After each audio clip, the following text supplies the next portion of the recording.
This is the Creative Minds podcast. So we're back with another episode of the Creative Minds podcast. Just before we begin, I just want to say thanks very much for all the support so far. Obviously, as we're an independent podcast, any subscribes to the YouTube channel greatly appreciated. Any likes, comments, reviews goes a long way. So this is probably the episode I've been excited about the most, I have to say.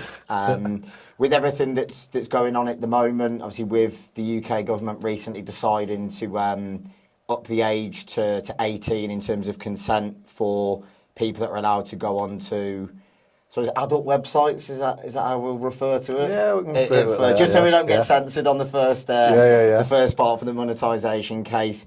Obviously, I believe as well, Ofcom reported that in the UK, 14 million people a year watch pornography, and obviously there's been recent high-profile cases in the media like Bonnie Blue and Lily Phillips. I wanted to bring on two people who I've got a lot of time for. Obviously, I've only just met you, Hayley, but obviously I've known Johnny Bravo. We'll go with a few years, and obviously, you know, really nice people. So I wanted to speak to people who work in the industry to, you know, just to get like a real insight as to what goes down, I suppose what goes up, to be fair. Sometimes it doesn't. Yeah, exactly. So, first of all, thank you very much for making the effort to Anytime to come over. I know you've come from a few hours away. I won't say the location. We'll keep it top secret. But yeah, how are you both doing, and how's everything going? Good, yeah. I don't like driving next to him, like with him. Awful driver. Yeah, especially if I can see I'm not going to get there on time, which is 90% of the time, and I'm like, yeah, I'll just get a bit of road rage here and there, but a little bit. Yeah. So if you don't mind, then introduce yourselves in terms of your stage names. So I'm Johnny Bravo. I'm an adult film star, adult content creator, and a boyfriend for hire. That's how I introduce myself on my TikTok lives. Whenever anyone asks, I've been in the adult industry for just over 2 years now. Started in May 2023. April 2023-ish, and been nominated for a few awards, won one last year. I'm up for another award, which we're going to Amsterdam for next week. Yeah. There's probably not many better places or most fitting places. Do they do it in the red light district? We're doing day drinks in the red light district on the first day we get there. Makes sense. Yeah, make sense. there is a big party being hosted on the first day of registration, but I don't know where the award show is this year, to be fair. I don't know actually. Well prepared, clearly. Yeah, we have no idea. We just show up follow the everywhere. crowd. I didn't know last year. I didn't even know I needed a suit last year, so I bought a suit on the day of the awards, which was a terrible suit, to be fair. I didn't enjoy it. You're going to let me introduce myself? No. And then, model boyfriend. and then I just follow the crowd. So it was good last year. It'll be great this year because Hayley's also up for an award. Yeah, I'm up for an award. My name's Hayley Quinn, by the way. I have to try and shut him up. I'm up for a Rising Creator this year, so that's exciting. I do the same, so adult content creation, and I also got my fingers in a lot of pies, so I own an Airbnb. I think so is he as well, to be fair. I own an Airbnb, and all sorts of online nonsense. Yeah. So, yeah. How long have you been in the industry now? What did you say, 2? Just over 2. I'd say probably 4, but I didn't take it seriously for quite a while. I was just sort of doing a bit with my ex-partner and not really thinking about the camera. It was just sort of there in the corner. Okay. Now I try and think about it a little bit more, but we don't even get the camera out, me and him. Every time, this one's for us. This one's for us. No, but sometimes it's quite nice, because obviously I suppose the nature of your work. It's always nice. Yeah, to have it away from obviously it being work. Yeah, it's interesting. The kind of issue you've got is once you set the cameras up, you're constantly looking for the best angle. And then in the throes of passion, you're like, this will look better from this angle. Well, you feel like you're sort of over-egging it a little bit, whereas like... You perform. You are performing at the end of the day. You're performing for the camera, so you need to know what's best. You need to know your angles, so it's it's the difference between a really amateur shot, terrible Snapchat style video, which I see some creators do, and they might make a little bit of money off it, to be in a more professionally shot but still sort of amateur scene. In the sense that, you can... Just before we continue, have you got any guest lists for the awards ceremony? Well, actually, last year they give you a +1 if you are nominated, but this year they've increased the categories and they've doubled the amount of nominees. Yeah. So they've not given us +1. So I was thankful that we both got nominated. Because then we thought we both had a +1. Okay. And I was like, straight away, I was to my friend Ginny, I was like, you can have this. And then I Yeah. had to say, oh, actually, you can't. And her boyfriend Tommy, I was like, Tommy, you can have mine, like, because you get a queue jump with it. Well, it'd have been horrible if you didn't give him. Yeah, that's true. Bye, Tommy. Yeah. I just took another lass instead. Obviously, as opposed to the music industry that I work in, I can imagine the backstage and the green room is a bit different if you go to the award ceremony. Yeah, like that. I mean, it depends how much you know about the industry to whether you'd be fangirling over certain people. Whereas with me, I used to always just watch amateur stuff. Okay. So I never really paid that much attention to the professional side. So now I'm meeting people and I'm not like fangirling over them. Some of them I do. But I'm just happy to be there and be a part of it. And, I'm sure it's in my own world. I literally don't care about anyone she else doesn't but care, myself. And I'm like, who's that again? She's like, it's Lily Phillips. I'm like, oh, I know that one. Just kind of. She's got nothing on Yeah. you. She's got I love nothing. Lily. Lily's amazing. So I suppose it makes sense chronologically then to go right the way back in terms of like both of your upbringings. Obviously, you born and bred Newcastle. Yeah. Yeah, and how about yourself? North Wales. North Wales. Yeah. Okay. So how were your upbringings in terms of like family, school, things like that? Absolutely fine. Yeah. I was, my mum and dad are still I say together. that like it was some absolute No, traumatic no. experience. Yeah, That's the okay. reason why. You're Obviously, okay. it's not what I'm implying, but I think it's just Yeah. quite interesting to know in terms of like your childhood, your upbringing, school, and then how things progress in terms of. I have met a lot of people in the industry who, have been through some traumatic times, but that wasn't me. I had a really good childhood, really good upbringing. His family's lovely. They couldn't have done more for us. Even me extended family, like my cousins, my aunties, my uncles, everyone's always been very supportive, still to this day. That's nice. What I'm doing now. Yeah. School was fine. I was fairly popular in school. I've got loads of friends back in Newcastle. Loads of different groups as well, like different age groups, different sort of circles of friends. And I never really struggled with friends and stuff.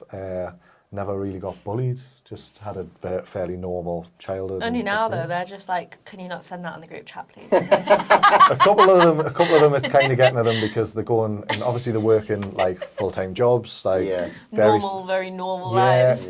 tradesmen and people who work at a desk job. And Because there's that prank with the sex noise Oh, where you God, open it's it. so annoying. But then in your case, it's actually, no, this is me This on is- set. But it's yeah. still awkward. Like, if that comes on somewhere you shouldn't, like, if you Yeah. open, like, Twitter or something, you're like, ooh!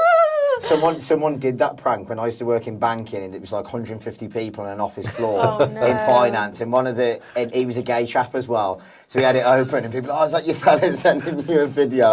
Mate, I've never seen someone go. It's horrible. Red. That red, It went yeah. brighter than your hair. Trust me. It was hilarious, man. He couldn't live that down for quite a while. But yeah, no, had a very, very normal upbringing, very loving home. Still a very loving home, to be fair. And yeah, everything was fine. I was going to say, because I've known you for a few years now, so I think I originally came across you because my cousin Patrick was part of Portmanteau, the duo. Yeah. And obviously I know you were massively into electronic music, but I think back then you were working in construction. Yes. Was it? Yeah. Yeah, so in terms of obviously like you went to school, did you go straight into work?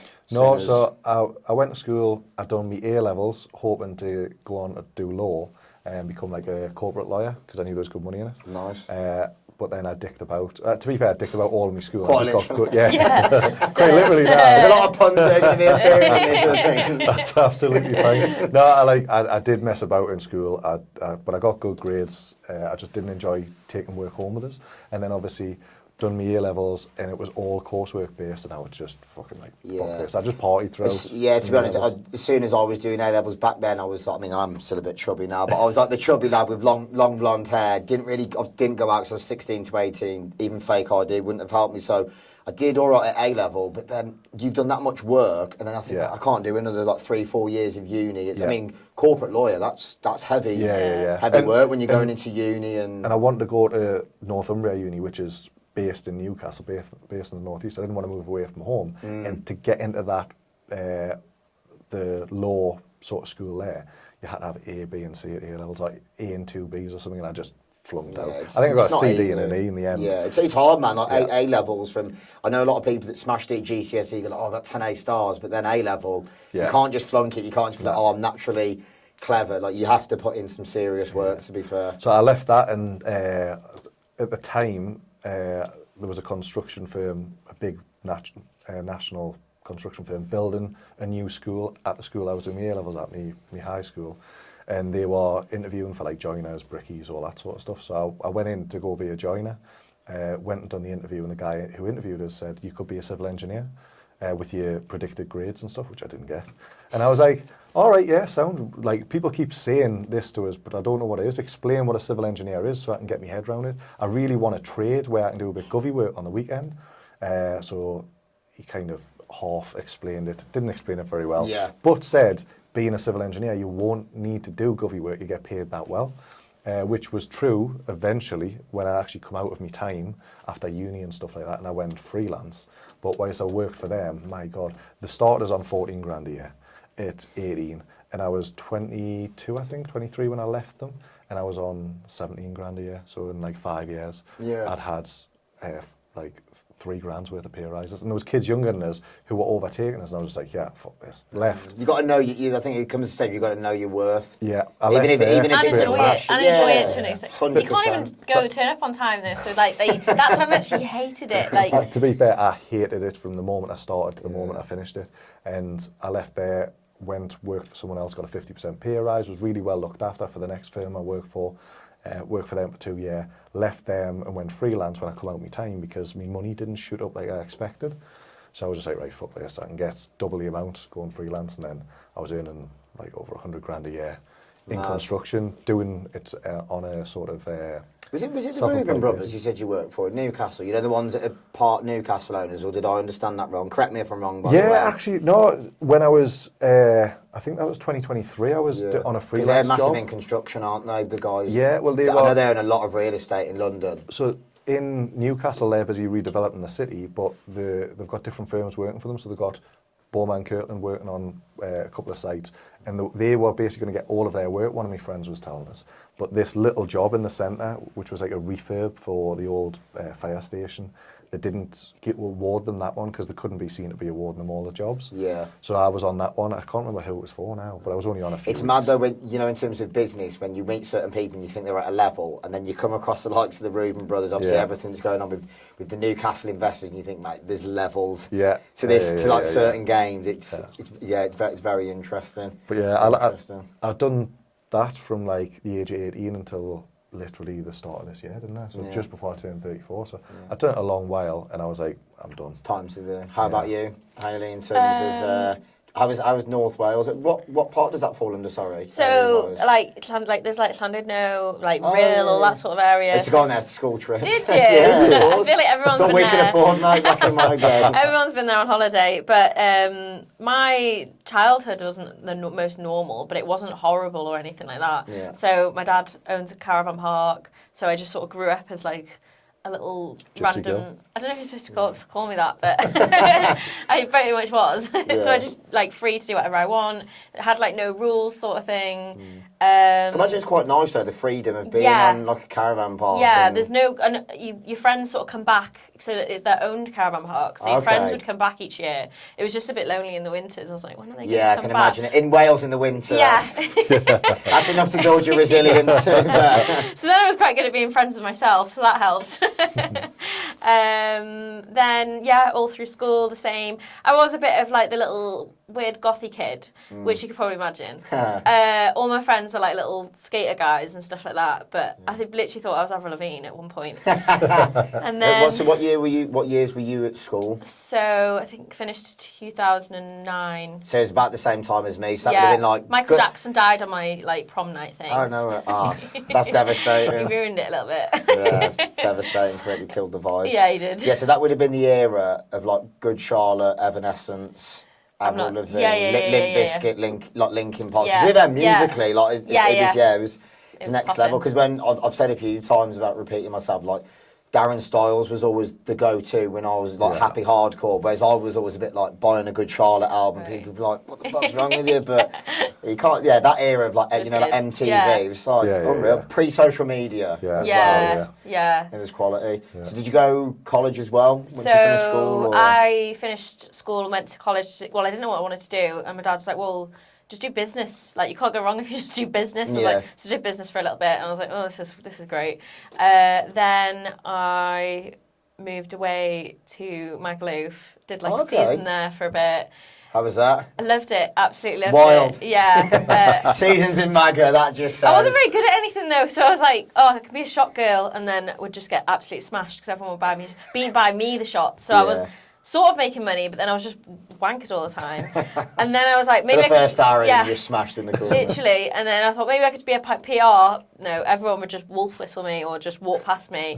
Somehow they would never come in, so I wasn't very good at that either. So I just literally spent most of the time really drunk and just loving life, yeah. Then I come back and did animal management in college, and then became a veterinary nurse. Oh, so nice. I still dabble as a veterinary nurse still now. Just do like 1 or 2 days a week, nothing crazy. You find it quite rewarding in terms of looking after animals, that whole Yeah, interaction? and I'm really good with people, as in like I'm just a nice person. So if someone's going through like a struggle with their animals and stuff like that, I'm there like helping them. And it's not the people I really join for because I'm not a big fan of humans. But Yeah, you can stand outside, but leave leave the puppies here. yeah. No, that's interesting. But yeah. I think that's the thing as well, is there's such this like common misconception, which is quite unfair, that people think, oh, because you get into adult entertainment, it's because all you've got is your physical assets, and there's no real intelligence there. But the amount of like I've watched interviews of like adult actors and actresses, and you think a lot of them are like very switched on people. It's they've just got a passion for what they're doing, and they see it as well. They see what it is like. Oh, I don't particularly want to be stuck in this like rigid structure of where I haven't really got that much freedom, or maybe it's like financially I can earn more doing this. Whereas you probably have a lot more freedom to what you guys are doing. But we're like I do because I just feel like I do and I don't. But it's good freedom. Whereas you have to go somewhere, but at least you're getting to go somewhere you actually want to go. So we could go to like I don't know Magaluf tomorrow and work from there. I suppose couldn't we? There is freedom in that sense, but then you feel like you are working like 24 hours. If you want to make good money, you are working constantly. You've got to constantly respond. You've got to be on your socials all the time. I was going to say, I mean, I do a lot of work in social media with obviously the nightclub and then the brands that we've got at the club. And you are heavily engaged. Like it's quite hard to switch off. To be fair, between your phone and your laptop. And if you're going to engage properly with your community, like your guys' community, and obviously what we do at the club, it's like you have to do the engagement side of things. Otherwise, you're not doing it properly. You've got to be constantly like at your phone, ready to go if someone messages you. Because someone could message you at 2 o'clock in the morning saying, "Where can I buy this video?" So it's like, well, here it is, You know what I mean? But if you're not there, it makes if you're sense asleep, time-wise. Or 7 a.m. after they've got in after the heavy So night. I'd rather do the 7 a.m. shift than the 2 a.m. shift. Whereas I'm different. I'll stay up till 3. Well, I stay up till 5 in the morning. He literally, yesterday I got up at 5:30 and he was coming to bed at 5. I've been sat on the computer just scheduling loads of stuff out. That's what's interesting is like psychologically, we sometimes do it where if people have been out in a beer garden all day, and you get them when you know they're going to be like, in the mood. You'll then do a story on Instagram knowing they'll be like, you've got them. We do need to think better like that, I think. And I reckon your best time to do it, honestly, is like your 6, 7 a.m.s when people have been out partying all night and they get home and they're like, have a polar bird, and then they'll be I have a like a work phone number that like is in places, and people video call me, and that's probably where like I do make quite a lot of money, probably the majority of the money if I can be asked. I make most of my money. And all my messages are like 6, 7 a.m. in the morning, so I do need to just get up a little bit earlier on the weekends and. Which I'd rather do, I think, than stay up all night. But then we'd never see each other because he will stay up all night. Yeah. And then... Fair play. I mean, that's the thing, the side people don't see is the amount of graft behind the scenes. And it's like, the hours are pretty mad. It's not like, I've clocked in at 8 and finished at 4 p.m, go home and... But everyone who starts their own business is exactly the same. They're saying they've swapped the 9 to 5, 40 hours a week to do like 100 hours a week and something stupid like that because they're just constantly working around the clock because they're pushing the brand, they want to get it like known. It's not until they finally make a success of it that they can kind of calm down a little bit and take the foot off, because once your name's out there, once your brand's out there, you're known. Once you're Lily Phillips, once you're Bonnie Blue, you're already known for what you do. You can sort of sit back a little bit. I don't think you would. Oh, that's what I was going to say. You don't see, though, Bonnie Blue or Lily Phillips taking the foot off the gas. They're marching forward all of the time. Any obstacles that come in the way, they just push past them and keep going.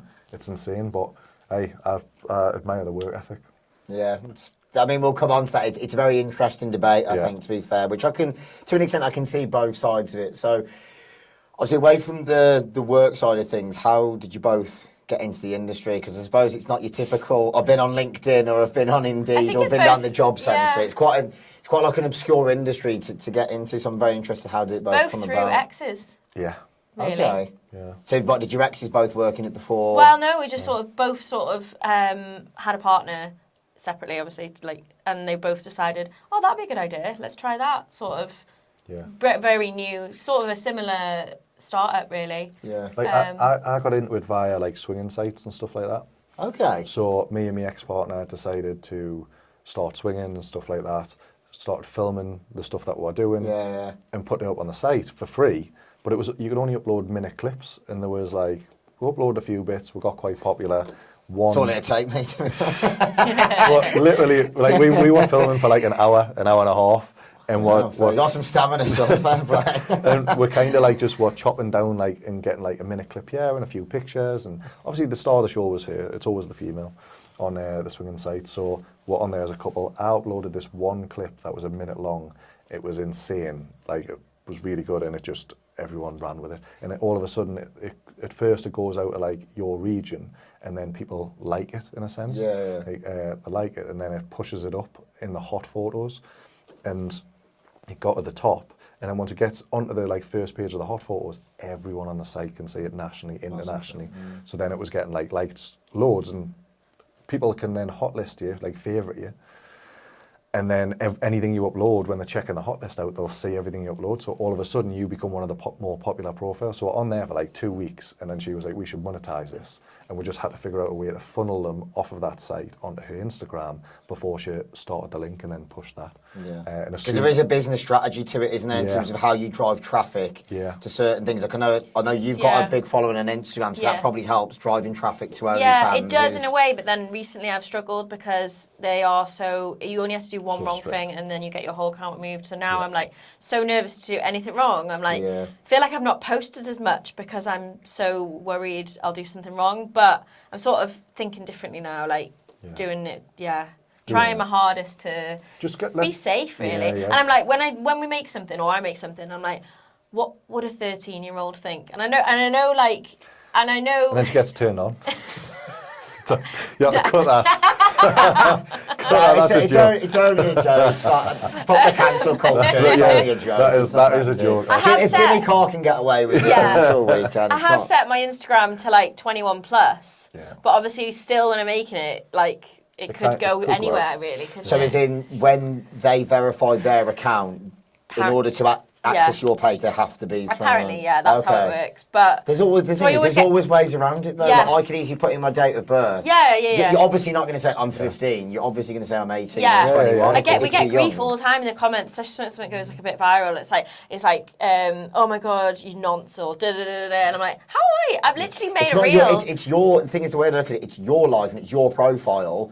It's like. That's the parent's responsibility. If you have a young child, you don't have to give them a phone. You don't have to give them access to social media. So if you've allowed to give them access, like it's not on you. Yeah, and also if Instagram, if it's safe enough for Instagram, then it's safe enough for like a younger adult. Do you know what I mean? Yeah. We just try and make like reels that are like TikToks and stuff like that can be like a hidden joke that adults will get, but kids won't. Because how many? I love the kitchen one that you did the other day when you were going around to fix it, and you said, "Oh no, it was humorous." That was good. Yeah, the one with Carrie Louise. We don't make enough together. We don't make enough content together.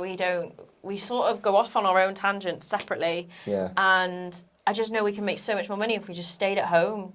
Yeah.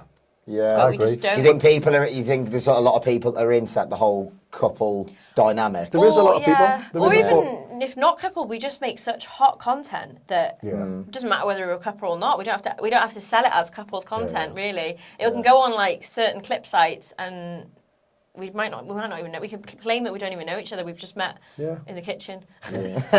Someone could buy a video of literally us, and I've come round to fix her sink, essentially. The classic. The classic. Literally the classic tradie, I've come round to fix your sink. And then all of a sudden it's just coming on to us, and the next thing you know, it's a video. And if you put that on certain clip sites, they don't have to know that we're a couple. Yeah. Someone Yeah, will just of see the course. trailer, see the title, and go, "Oh, this is hot," and watch that. I'm not going home until we've made content on the way home because we Yeah. never make content, and I feel like I've got makeup on today, which is a rarity, and we are making it. We make a lot of content off the cuff. Yeah. In the house. I watch it back, I'm like, I look like a freaking gremlin. She puts makeup on and thinks she doesn't look like one, but you know, it is what it is.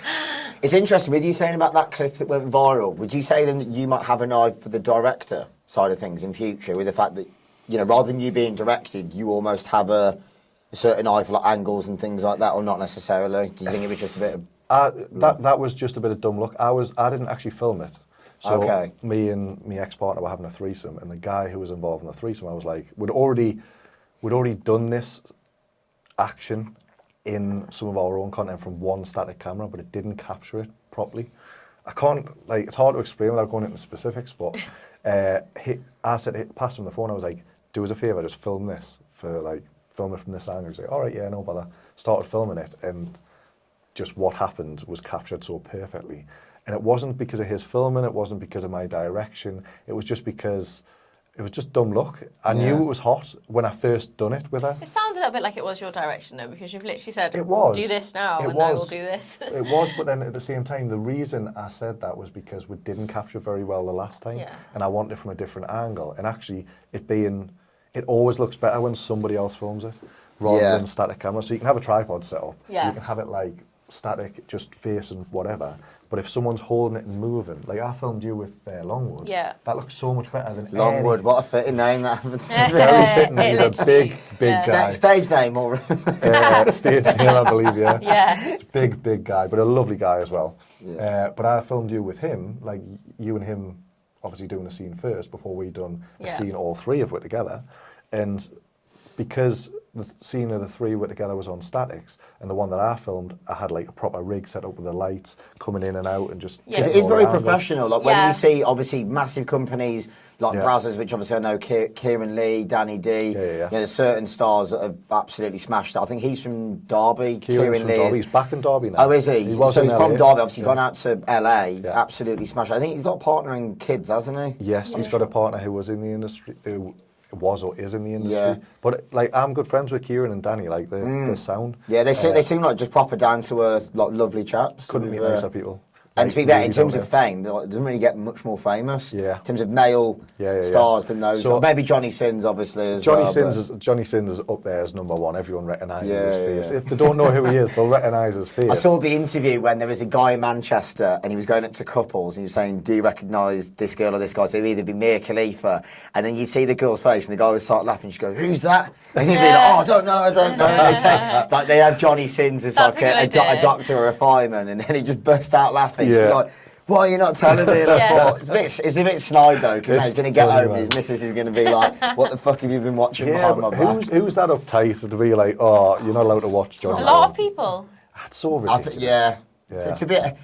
It's a funny one. I get there's probably some people who are like, oh, I'm quite like. I mean, for instance, my grand's Irish Catholic, and she's like been and seen the Pope in Italy and that. I mean, she'd probably frown upon it, but she's very old school. She's nearly 90. Some people, I mean, but I think also, the way like- times have moved on. Yeah. Yeah. In general, it's like people are just should be a lot more open-minded. If you're not harming anyone, you're doing your lives, you're doing what makes you happy. Yeah. Then so be it. And that's where, I suppose, coming on, obviously, with us discussing about like Bonnie Blue and Lily Phillips, like I say, I've got a lot of respect for what you guys do. You're happy. Yeah. But I feel like there is some elements where, because it's that much in the public eye, you know, she's almost advocating, saying, oh, you know, 1,000 guys have broke the world record. Is there some elements, do you think, that have gone a bit too far, where it's like... I think it's made our jobs harder because obviously now people on our pages are expecting us to just want to have sex with them. Yeah. Like, oh, well, I'm just a guy, I'm paying for it. Like, do you know what I mean? Like, Yeah, and they yeah. are a lot more arrogant, I think, than they used to be. So Just I do because think, of one or two individuals yeah, and how that out have there gone that they've viral. been. Yeah, so they kind of expect all OnlyFans or whatever girls to be the same. The only thing that I've really disagreed with Bonnie's stuff, because I've not really watched her interviews or stuff like that. Like, Neither have I, to be honest. I've met her like in passing a couple of times. I've actually worked with Lily Phillips a few times, and Lily's lovely. Like, Lily's a really nice girl. I've got a lot of time for her. And I always defend Lily when she's getting a load of hate online, My sock on especially inside out, I think. from people I know. I'm like, you don't even know the lass, like. Yeah. But I think this is the whole media portrayal, and like I said, there is some elements where I think, you know, technically it's your life, but when it's like driven that much, I think there's some elements. If you're like a young guy or girl and you're seeing that, and some people, if you go in with rose tinted glasses and you don't have the same mindset, because obviously clearly, we've got to do certain elements, lines of work, you have to be wired a certain way mentally, I think, to be able, to hack what might come with it in terms of the online hate, in terms of, not in your cases, but, there's some families that might disapprove of it. Like, we get hate. It's, So, like, I don't think you know what it's going to be like until you've done it. Like, you have no idea. You go in, I think you do go in quite blindly. Most creators do. And, some people cannot deal with the hate. Some people aren't, like, seen enough to get enough hate. When you do start getting the hate, I'm like, oh, we're doing well now, I think. It's normally a sign, which is sad, because you shouldn't have to take hate like that. Yeah. It's like, we're all human at the end of the day. I quite enjoy it, and so maybe I've not been hated on enough yet. I don't know. Hate on me. Yeah, I'm like, come on. I don't enjoy it, because 90% of the people that are giving me hate are... He will sit there and reply to every single one of them. He loves it. Sometimes that's the best way, in a funny way, rather than biting, because that's what annoys people more. Once you bite as well, though, you can end up getting in trouble with the Instagram police or whatever police. So, like, you can't even defend yourself in that way either. So you might as well just have a joke of it. I don't know. Yeah, like I say, I don't think people know how they will deal with it until they. I think the difficulty is as well is, it's like with a lot of businesses, people just assume you're going to put out a few content pieces and then just become an overnight successful millionaire, and then you'll escape your 9 to 5. But the reality is, when I worked in finance, you love girls, the attractive bird in the office, you think she'd probably do all right, on OnlyFans. Yeah. But because they haven't got maybe the social media presence, I know, say, if you went on Love Island, you get 50,000 followers overnight, they'll think business-wise, I can now go on and smash it in OnlyFans, or you become viral. I mean, when I went to Colombia, for instance, you see certain women out there, because... like, just physically wise, they're going to go viral the way the algorithm works. But then for a lot of people, is you might do it at work in like a finance office environment, and you only have Keith and 14 other perfect hot blokes that have subscribed. It travels around the office, you make no money, and then you think, oh God. Everyone's seen it now, Yeah, everyone's seen it. Well, that's sort of how I started as well. So I was actually a delivery driver, and I used to get random men in my messages being like, oh, would you wee outside? And I was like, well, I probably will at some point, because sometimes there's not always a toilet. I'm going to have to. No, wait, will you record it? And then that's how I sort of ended up gradually going into it.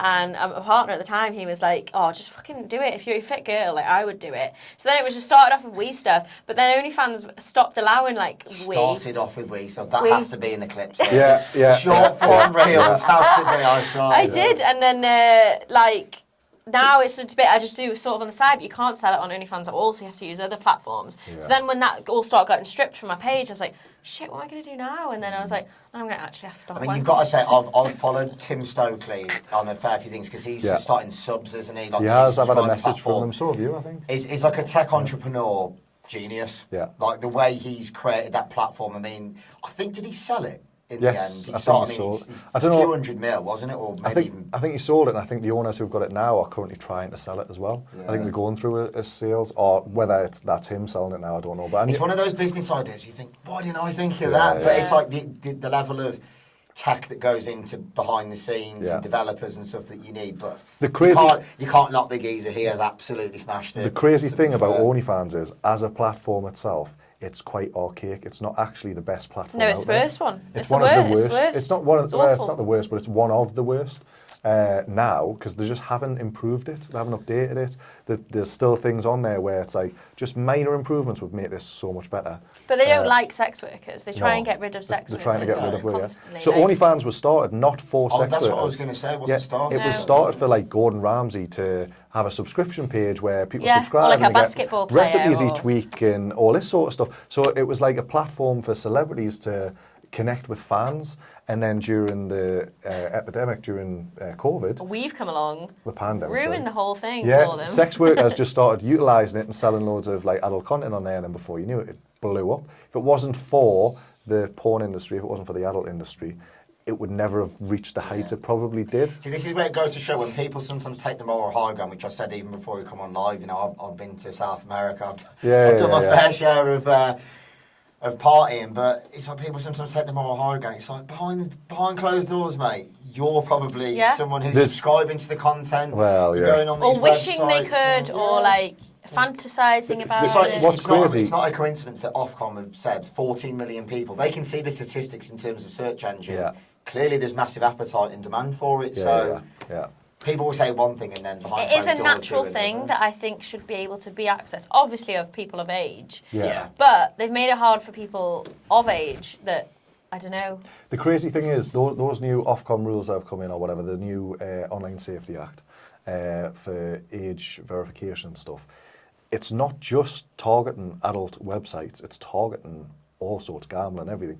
So it's a sort of, they're using Protect the Kids as the sort of smoke screen. Yes, protect the kids. Everyone wants kids protected. We don't want to harm any children or anything like that. We don't want children To accessing see our anything, stuff neither. yeah. But they're using that to sort of slip in and just garner more control, basically. See, that's obviously, I don't expect you guys to comment, I wouldn't want it to impact you professionally, is that Theo Von, you know, the comedian in America, I love Theo. He did a podcast with a girl who was kind of like campaigning against the fact that certain websites like Pornhub, they haven't got enough of a vetting process. So there's like underage, like, you know, paedophile, absolutely disgusting content that's then being sold off in terms of advertising, and that's how a lot of the time they're making their money away from subscriptions. And you think, well, surely there has to be a vetting process because you're allowing underage content and basically like child trafficking, paedophilia to be like broadcasted on a platform, which is obviously a madness. So, you know, it goes to show what you guys are saying for adults, you know, at 18 or above, it's fine. Yeah, So, of course.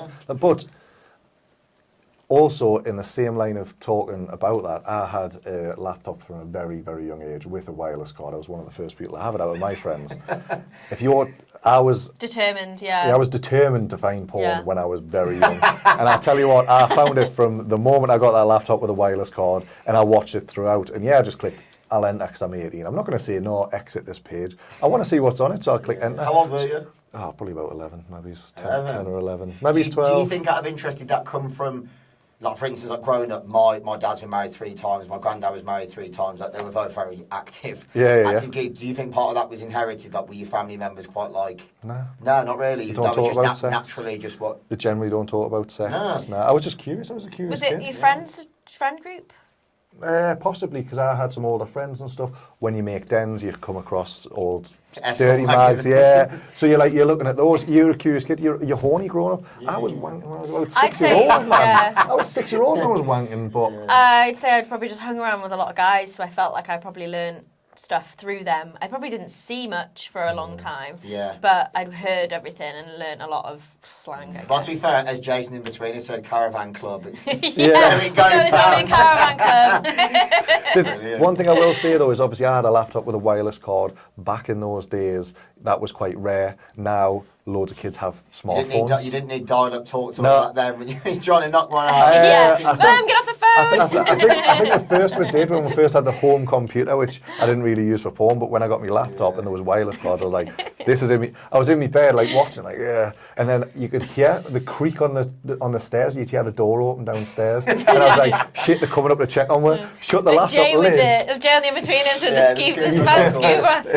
in the rubber glove. So I would shut the laptop, stick it underneath my bed. I hope my mum's not watching this.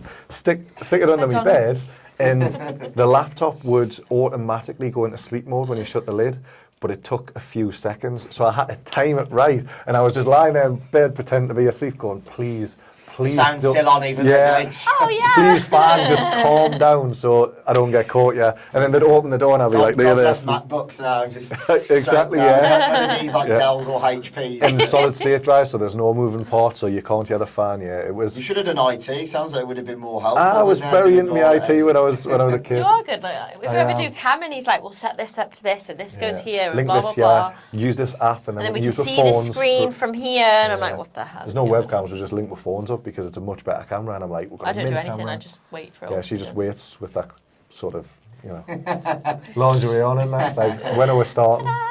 Brilliant. So talk us through then, like a general day in the life, casting, or is that, I suppose, every Absolute chaos. day? Yeah. Every day is different. We need routine and structure. We would make so much more money if we would just. But how do you have structure In a house that's my house is being renovated, so I only got a living room at the moment because that's full. It's like bigger than this room. It's full of like His synths. stuff. It's full of me DJ equipment. It's full of cables. It's full of all sorts. I've literally moved all of my stuff from Newcastle down to her place. The kitchen's full of your clothes and God knows what. Computer. There's a room just full of stuff. The bathroom's getting done, which should be done soon. That was probably going to be the main content room because everything I want to put in it, I've been like, this is going to be this for Designed this reason. for content purposes. Yeah. I like it. Very visionary. Yeah, and then. You wouldn't see that on Extreme Makeover Home Edition. No, yeah, needs to be soundproof. UK TV gold. We'll put the ring light here. Yeah, literally. Then the next room's going to be like your mixing room. I've got my then decks the in there bedroom. already, yeah, but there's no flooring down, spare floorboards. Then there's an Airbnb below it, Yeah. so we have to be like thinking of noise at certain times. I'd love to see you win a competition for, was it 60-minute makeover? And like this morning with Holly Willoughby. I would love that. What's her name? The big lady who's just lost, Alison Hammond. Yeah. I'll get her involved to be Yeah. fair. So I need a shelf for these big toys. Yeah, you take a lot of weight. Yeah. So were you? Obviously, I know that you were quite proactive in terms of putting out your own content. Did you get scouted at any point at all? Like, did people come across you and see like, oh, or not really? I You know, think from like so. certain like agencies and Oh, you know, you like get agency like messages Brazzers and constantly. people like that. What are the main UK companies? You know, in terms of the distributors and So, production companies. The main company that I started doing professional work for, so I was in the industry about a year, well, bang on a year actually, it was the following May.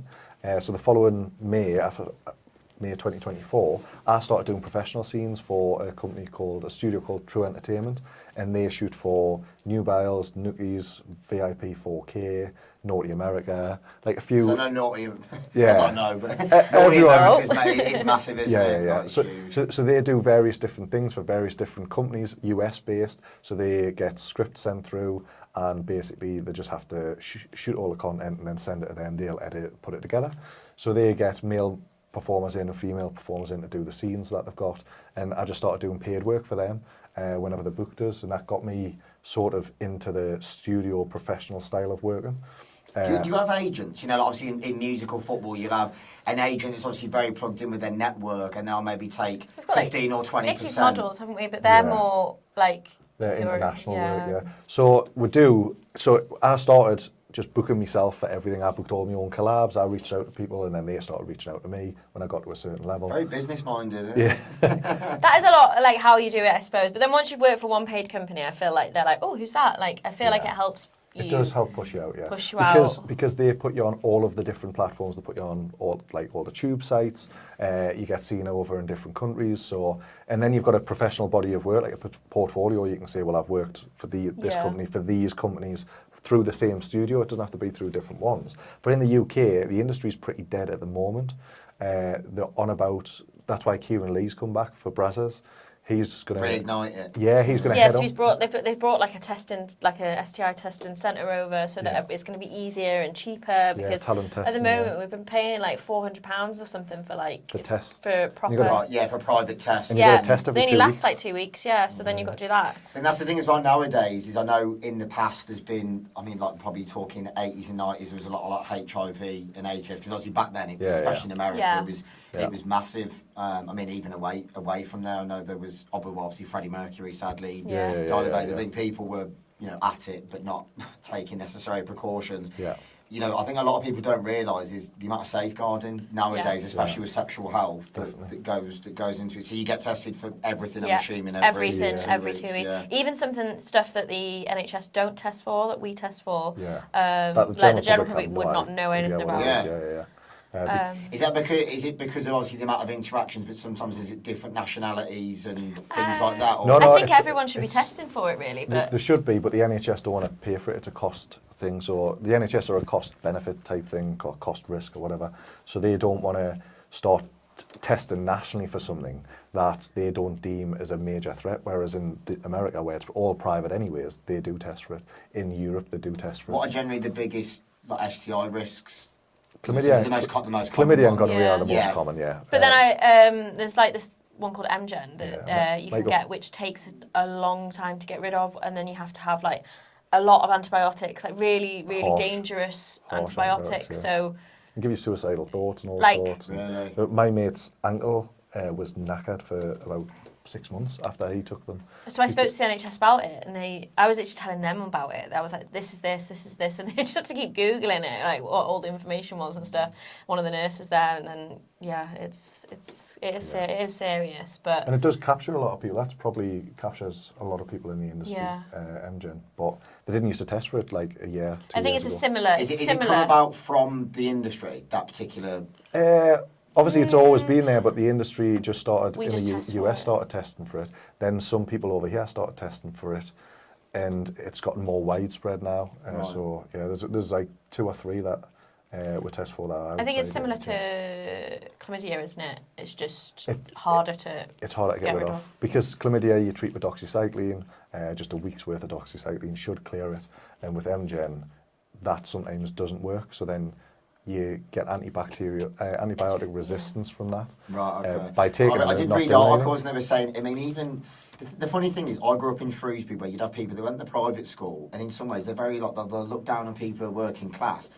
But then, as soon as the girls, you have the all-girls school, the all-guys school, once they mix at college, mate, they'll be absolutely rubbish. The amount of times, they've called this or called that, and they were saying, when people go to university, they're like very wild. Yeah. People are here, there, and everywhere, and they were saying there was like almost like super gonorrhea and super chlamydia because people aren't wearing protection, they're not getting tested, and then it's almost like it's becoming that resistant. Resistant to the antibiotics, Scientific side of Yeah, things. I yeah, was yeah. speaking to somebody the other day, and they said that, well, yesterday actually, they were saying that the highest rate of STIs is actually in care homes because they obviously go in, they've never been tested in their life because why would they? Because that's not something that the older generation would ever do. They obviously go in and then they all sleep with each other apparently in these care homes. No way. Yeah, and then they're doing it behind their Dark image. they're doing it behind their wife's back or whatever. Stop it, and you turn us on. No. And then they have to then get consent. So say, for example, the person in the care home would have like dementia or something. They have to get consent from their wife saying, can we give your husband doxycycline? And they're like, well, why? And they're like, well, because he has chlamydia. I mean, to be fair, That's insane. if Deirdre and Ken get it on, he might not remember the next day. Yeah. They They keep doing it. I'm only joking, God bless him. But yeah. Yeah, but no, So we get a bad name. It's care homes. Yeah. To be fair, you do read a lot of mad stuff about care homes, what goes on behind the scenes. Even like Sally, just the way some of the, without going down a rabbit hole, some of the patients get treated. You think, you're meant to be there almost like enjoying the last few years of your life, and it's crazy. Much rather be shagging. Live fast, die young. In a To be care fair, home. if you're going to go out on a high. Yeah. But I'd rather be doing it. Definitely. So I suppose that any 2 days aren't the same in terms of... No, so, like... And where do you normally go, by the way? Is it UK, abroad, here, there and both, everywhere? Yeah, both. So I've been to the US. Nice. I've... To get a working visa? If you're working out there, yeah. Yeah. You weren't working, were you? I wasn't working out there. No. And then obviously in Europe, I've got an agent, we've both got agents now, an agency that we work for, and they get our European work for, like professional work. So we'll go to like Prague, Budapest, they're the main hubs, Barcelona's another one. And then just UK really. UK is mainly for Hungary, collabs. Budapest. Yeah. Because I know Aletta Ocean, she's from Hungary, and she's massive. I think she lives in America now, and she was like up there, like one of the most famous. Yeah. So. But yeah, so we talk about all over the place and meet people and stuff and collab. I'm quite new to the whole paid shoot world, like the professional stuff. So I've only just started putting my foot in the door. But she's very good at it. She is very good at it, yeah. The hardest ones to do are the VR ones where like the man is behind the camera and he's not allowed to say a word and it's got to be all me. And I'm like, oh, you look really nice there. Nothing. Oh, you're enjoying that, aren't you? Nothing. And like, you're talking to the camera, like it's really no difficult. actual verbal interaction. Nothing back. I've done that. I've been on the front of the camera and it's so hard. Like so there was a girl just lay there essentially, and we because just it's swapped VR, they positions. want to imagine that they're getting So I've got to look stuff done. dead into the camera and talk to the camera, and where the Yours had ears on, didn't it? yeah, mine had ears on where the microphones were for left and right For like the spatial whispering, audio. and you have to like kiss up to the camera. So you like, can go up to the side of the camera and whisper in the ear, and obviously someone So watching that on cringy. VR gets that in that, yeah. We probably shouldn't ruin this for VR Because I people. suppose as well, because there must be quite a large demographic. I mean, you even saw the amount of guys that were queuing up for Bonnie Boone. You saw what some of the guys were. There's sadly probably guys out there, like, unless you can afford to go and, pay for a sex worker or something like that, to them, that's probably what they're getting in a way. It's almost like, imagine it. It's kind of sad in a way. You think, But it is a big industry and it does pay. Apparently, the company's really well. We've done a few shoots for them. I've done, so when we're doing the VR out in Romania, Bucharest, me and her were in front of the camera, and then the camera was like a cook. It was her husband. And she's like talking to him, like, he's going to show us a good time, like, he's going to cast us and I'm going to start doing porn and stuff like that. And then when we're done You're really good at my impression. and then when we're done a role play. I like it watching myself. Keep going. I did tell the owner of this studio, I said, we're just recording, but not recording. Yeah. But then obviously the second scene that we did for VR, it was, I was behind the camera and she was in front of it. So she was interacting with the camera the whole time and I was just stood there like the stunt dick, just like enjoying it. You have to think as well, you're like, have I already said this? Like, what have I? There's only so much you can sort of... Literally, you run out of phrases to say if you haven't got a big vocabulary for it, but you're quite good at it. And your accent is so pitch perfect English, sort of plain, not really she hasn't got an accent that you can pinpoint. Are you complimenting me here? A little bit. But literally, she does come across really well on camera. She's flirting with me. She's soaking now. One compliment, that's all it takes, guys. I have to post that reel we did yesterday. We did it reel yesterday. We haven't posted it yet. He just kisses my neck, and then there's like a bowl of water over my knickers in, and I like wring them out as if like, oh my god, I'm so excited. I did see some of your videos. When you're miming, when you take a voice. Yeah. You should definitely do more because it's like comedic aspect rather than it just being content. It's good. It's better when it's funny. What you're saying about obviously the agent side of things, obviously because there is a professional aspect to it. Yeah. I mean, for instance, I was watching a Mia Khalifa interview with Jeremy Paxman. A few years ago, which was mad. I mean, Jeremy Paxman, a political commentator, interviewing Mia Khalifa. It's like the craziest combination ever for an interview. But she basically claimed, she was, quite young. She didn't used to look like that. Obviously, I think she had the breast implant. Obviously, she blossomed, and then all of a sudden she became. I think even Drake has tried sliding in her DMs. I mean, to be fair to her, she is next level. But I don't think anyone can. I mean, I'm sure you did. Fair play, but I think there's a difficulty where she felt she was kind of taken advantage of with her age, her naivety. Maybe I think she kind of even claimed because I'm a woman, there's like male dominated. Yeah. And then she said, now the content's on there for life, and they're always going to own that content, and I don't want it to be on there. But it's a difficult one because I suppose I'm a grown man, and people might say, well, you're not a vulnerable young woman. There's two sides to every story, so I'm not going to say they're 100% in the wrong, she's 100% in the wrong. There's always two sides.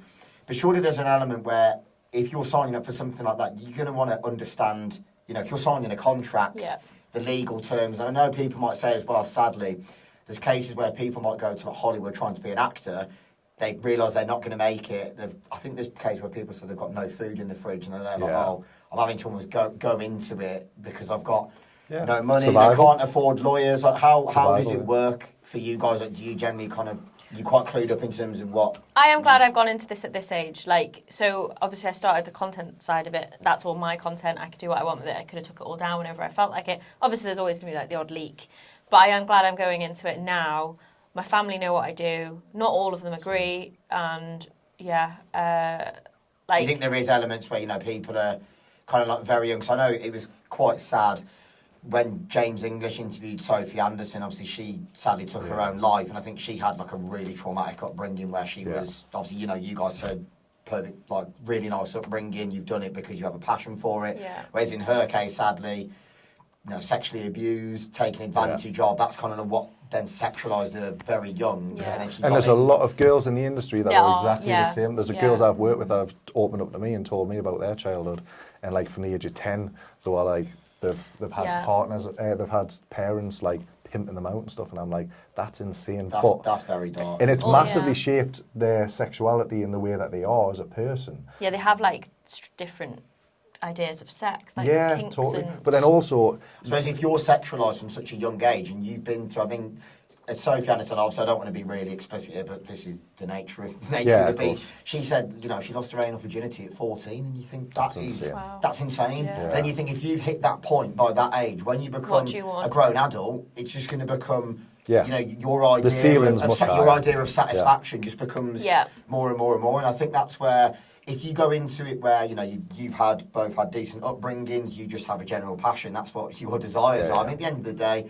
you were on about gambling earlier on. Gambling's normalised, and gambling can be one of the. I've got a family member who it's a really dangerous addiction. Yeah. You know, can end people's lives. People like drugs, people like alcohol. Yeah. People have got their own vices. Yeah. Everyone's got their own. I'm quite thing lucky going on. in the sense that I've not got an addictive personality, where I know my sibling, she does have quite an addictive personality. I can imagine it'd be quite heavy if you are addicted to it and then you're just at it all the time. Exactly, Yeah. So, I would probably say I am sex addicted. That's one thing I would say I was addicted to, but that's just... I think a lot of people are. I know, like, to be honest. if people could have more sex, most people would have more sex, especially guys. I also think the world would be a better place if more people were just having sex. Like, Yeah. I've got Less a family frustration. member who is so angry all the time, and I just want to say to them, like, You're not getting enough chill at out, home, just are go, you? go home, have a shag.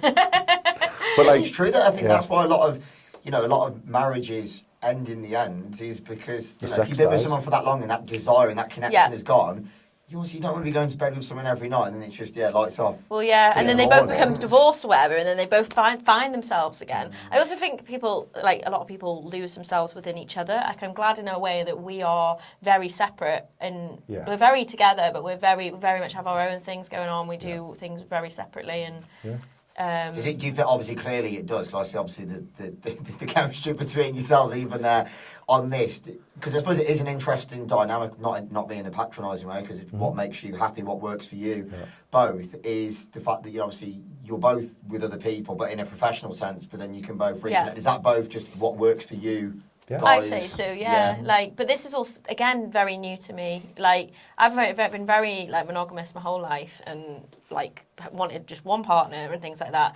He's come along and he's like, want to just fucking do whatever, and I'm like, yeah, okay, whatever. But I very much wanted him. I didn't want like other women with him, so it's more of an emotional connection for me. Like, go do whatever you need to do for your shoot, do that and everything. But like, if it gets a bit weird, like texting constantly, acting like you're in a relationship with another girl, then that's when the point where I'd be like, it's too much for me. I can respect that. Yeah. And I respect it as well. Like, Go do your animal I've instinct been somewhere the same, else. not in terms of relationship where I've never been in a really serious relationship. You're kind of seeing someone, but at the same time, it's like there's boundaries where it's like, now you kind of still want to be with that person. You both want each other to have independence, and not no controlling aspects or anything like that. So I think that's what makes it healthy. I think when people are just joining it 24/7. Come on, man. Every relationship is different. Like, we could break up tomorrow and go with other people, and like we wouldn't have the same dynamic with somebody else, and there'd be completely separate boundaries. I'd mould them into the person I want them to be,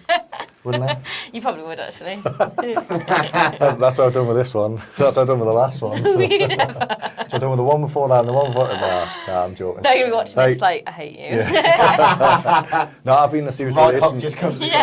I've been in a serious relationship since I was like 13, so I don't know much different. I say, when I first met you, you were with your ex-partner for a good few years. You lived together, Yeah, I've got a house. I've literally moved all my stuff out of the house. She's in the process of obviously getting us off the mortgage and stuff, so that house becomes her own, because it has been her own for like 2.5 years since I've been in the industry. But we were together like 5 years, had a great relationship, but very monogamous. And we obviously got in the industry, become a lot more non-monogamous, which is probably who I really was. And I just didn't know that. And this is it. It's like, if that's who you are as an individual, there's absolutely nothing wrong with that. Yeah. Because otherwise, you would have been way more unhappy. Settling down, the classic. Got a job, had 2 kids, with a woman the rest of my life. But deep down, you're like, that isn't who I am. You want more. Don't get me wrong. I do fully believe that had I have approached the subject because of the way that we were together, I could have, we could have explored. But the way that it come about me getting in the industry, that never got a chance to happen. I was very, very happy in my relationship. She never done anything wrong. Like, everything was great. I had a great home life. But the driving force for me was the construction. I hated being in construction. I hated that job. I'd looked for years for ways out. Music, I thought, was my way out. It's hard though, isn't it, man? Exactly. Trying to make it music. I'd been DJing as long as I'd been in a long-term relationship. From the age of like 12, 13, I was DJing, and I had my first set of decks. bought loads of like rave records from up in the northeast. I was DJing like all the time, and then I got into music production. I was trying to crack that, and that's so fucking I know hard. you were into quite a niche sound, weren't you? I wasn't. I was into house and techno when I started producing. So I was into the northeast rave style, which is Spanish techno, Makina. And then I got into house and techno when I was about 16, 17, 18, and tech house and all that stuff. And I branched out into It's that. massive in the northeast. Obviously, my cousin Patrick and obviously Chris, who used to be in a duo together. I know. Did he come from Spain originally? Spain. Makina, yeah. So it's Spanish techno. It's called Makina. It's still quite big over there, but it's more hardcore style now. Back in the 90s, it had a lot more melody and a lot more to it. And then it was like the northeast adopted it. They shipped it in. There was one specific DJ that brought it in to his record store and ran events.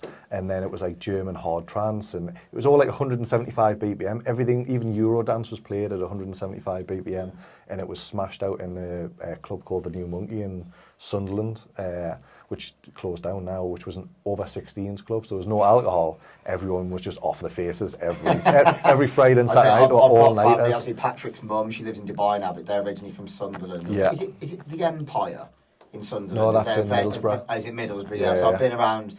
It's I love the northeast, like Newcastle, Sunderland, Middlesbrough. I know they don't love each other. But, well, we'll get on in the music industry, music industry, it's the football that definitely. doesn't. I'll tell you what, this has got to be my favourite podcast. We've gone from porn to Yeah. house and techno To football. And the thing is, I don't follow football, so I get on with everyone because I'm just not that bothered. I say Geordies and Mackems when it comes to Derby Day. It's going to be an interesting one this year. Oh yeah, this season. But moving back to porn. Yes. Anyway. So in terms of the safeguarding side, do you feel like, especially as a woman, I'm not saying that men sometimes don't get taken advantage of, but do you feel as a woman there's a lot more safeguarding now in terms of the stories that have come out, I think particularly from like the 80s and 90s, where women were kind of, I suppose, taken advantage of away from like the line of work. Do you feel generally like you get looked after? I just wouldn't know, because you're very much on your own. When you first start out, you usually start out doing it by yourself anyway. I wouldn't really recommend any 18-year-old starting out straight away, because I didn't know what the hell I wanted to do at 18. Like, I think I had my 18th birthday in Magaluf and like still didn't know what I was doing with myself. So like, what age did you start then? During like COVID, so 20 so. That feels like then, really. ago. I think even me. I mean, I didn't mature till I was probably at least mid-20s. Yeah. Some of the things I was doing in my early 20s, I think, Christ, Yeah. meant to be an adult, but Yeah. you're You're not an adult. You're not an adult Until you get nearer to 30, you're really not like an adult, I'd say. I still don't feel like an adult now. I was going to say, I'm 31. Look at some of my weekend antics. I don't have the maturity still quite there, to be honest. I was about 25, 26 when I started to really become myself, and then, like I say, I feel like I peaked at 32, and now I'm on the way out. I'm on the downhill slope now. Now I'm stuck with him. Now she's going to be wiping me off. But there are like companies, aren't there, that do try and help you? Is it Pineapple? Pineapple Support. Yeah, Pineapple Support. They're very good for like they're a mental health charity within the porn industry. Yeah. That's good. Yeah, and that support's available. And I know the person that started it, Leah. She's lovely, and she's always on hand. Did she work in the industry? Yeah, she was in the industry, and she knew there was no support there, so she set this up. Yeah. And now, like, It is still very much a lonely industry, though, I would find, because you are at home by yourself most of the time. If you're not in a relationship, we're lucky we have each other, but you are on your own making content. Your friends that are online live miles and miles away. Like, you probably so you drift, but you're disconnected. You drift away from your school friends as well. So like, they don't want to. Like, they don't want to talk to you, but you feel like you have nothing in common to talk with them anymore. Like, I put things in group chats, and they're like, "What are you going on about?" I'm like, "Isn't this a good trailer?" And they're like, "Eh." Like, what is that? I mean, that is to a group chat full of girls. If you sent that into a group chat for but they don't want to see you. Guys, they don't really want to see me. you. But I said, if you sent your trailer into my group they'd chat, hype me up, the guys would be like, amazing. "Oh yeah, that's amazing. Oh, that's filthy." Because that's guys. That's what you need to do then. Start sending it to all your friends. Yeah, exactly. Don't let the girlfriends find out. Here you go. But yeah, whereas I do think some people that get in the industry, like, because it's so stigmatized and so looked down upon, you lose friends. You can lose friends because of it. Like, one of my group chats, like you said earlier, a couple of them in there were like sick of like me sending just little clips or something, and other guys were like wanting to see them. That's why I was sending them in as view one, so they could view it and go, "Christ, that's mad. That's mad what you get up to." You know what I mean? you, me, and 3 other guys onto you. You know what I mean? That was a great day. That was a very, very, very good scene. It was a very good day that day. I think we were just proud of it. Like, you do become proud of your work, and you want to show someone. If you shoot something like if I shoot something with her in the house, just randomly off the cuff, like, you're not as proud of that to send about unless you do something crazy in it. Whereas you with like 3 other guys and her, that's a scene that doesn't happen every day, and the angles that you're getting because you've got a proper videographer filming it all. You get proud of something and you make a trailer and you spend time on it. You want to show it off, and you want to show it to your nearest and dearest, obviously not your family. My mum's not going to get sent that, but I've made it. Yeah, but like I send it to my friends and stuff. Some of them appreciate it and some of them don't, and then I'm like, all right, I can't send that in there anymore. Whereas other guys are like, well, send us a clip then, show us what's going on, because I'll tell them what's happened. So then I send them it, and just as view once, and then they're like, oh, that's mental, I can't believe. So I quit my family group chat because I'm not bothered if he's watching. My uncle, it was just like, the really dry jokes, and like, I'll send stuff in there. I mean, with you saying about trailers, I suppose your parents expecting Shawshank Redemption, and they get Shawshank. Yeah, exactly. Yeah. Like, so it's, I don't know, like, it can, like you say, it can be a very lonely industry. I don't tell my school friends anything that I get up to anymore, unless I physically see them in real life and they ask me a question. But I just know that's not their cup of tea. Most of my fun stories will just go on my Instagram story, and whoever finds that funny will interact with me, and then I'll then go be like, oh, do you want to see this? But like, again, the people that are interacting who are our friends online could be 200 miles away. So you can't just go for a beer with them. You can't just sit down and have a bit of crack. You can't nip around for a cuppa. So for some girls in the industry, it's very lonely. I know a couple of girls who've said, like, you've got Hayley, so you're fine. And I'm like, but I've always had people, I've always spoke to people, I've always got friends. You had like 5 girlfriends at one point. Let's not get into that.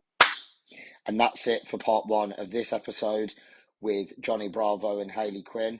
Make sure to tune in next Monday at 7 p.m. for part 2, where they discuss more of the highs and lows and a real insight into working in the adult entertainment business.